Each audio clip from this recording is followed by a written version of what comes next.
گجرانوالہ کے ایک دیہات میں ایک غریب شخص مسجد کے غسل خانے میں نہانے گیا تو اسے غسل خانے کی دیوار پر رقم پڑی نظر آئی۔ اس نے وہ رقم اٹھائی اور نہائے بغیر گھر لوٹ آیا۔ گھر آ کر پیسے گنے تو پورے 50,000 روپے تھے۔ اس شخص نے وہ رقم اپنے صندوق میں رکھی اور پھر نہانے کی غرض سے مسجد چلا گیا تو دیکھا کہ مسجد میں کچھ لوگ اور گاؤں کا نمبردار موجود ہے۔ پوچھنے پر معلوم ہوا کہ نمبردار کے پیسے 50,000 یہاں گم ہو گئے ہیں۔ اس شخص کے بقول میرے دل میں بے ایمانی نے سر اٹھایا۔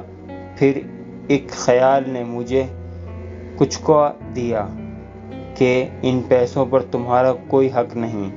اسی کشمکش میں وہ آدمی گھر گیا اور صندوق سے پیسے نکال کر نمبردار کو دے دیے۔ اس واقعے کے بعد کچھ عرصے بعد وہی غریب شخص لاہور گیا۔ بقول اس کے جب وہ لاہور پہنچ کر بس سے اترا تو میرے آگے ایک شخص اتر رہا تھا۔ اس کی جیب سے 100 روپے گر گئے۔ میرے دل میں بے ایمانی آئی اور میں نے اس 100 روپے پر پاؤں رکھ دیا۔ کچھ دیر بعد جب وہ شخص نظروں سے اوجھل ہوا تو میں نے 100 کا نوٹ اٹھا لیا اور پھر اپنی جیب میں ڈال کر اپنی راہ کو ہو لیا۔ ابھی میں اڈہ ہی میں تھا کہ ایک چائے کی دکان دیکھ کر مجھے چائے کی طلب ہوئی۔ میں چائے پینے بیٹھا تو ایک پریشان حال شخص زمین پر نظریں گاڑے ادھر ادھر کچھ ڈھونڈ رہا تھا۔ میرے چائے پی لینے تک وہ شخص کبھی ادھر کبھی ادھر آتا جاتا رہا۔ جب مجھے فوراً ایک خیال آیا کہ یہ وہی شخص ہے جس کی جیب سے 100 روپے گرے تھے جو میں نے اٹھا لیے تھے۔ میں نے اس شخص کو بلا کر پوچھا تو اس نے بتایا کہ میں نے فلاں جگہ جانا ہے، میرے جیب سے 100 روپے گر گئے ہیں، اب میرے پاس کچھ نہیں بچا، پریشان ہوں، کیا کروں؟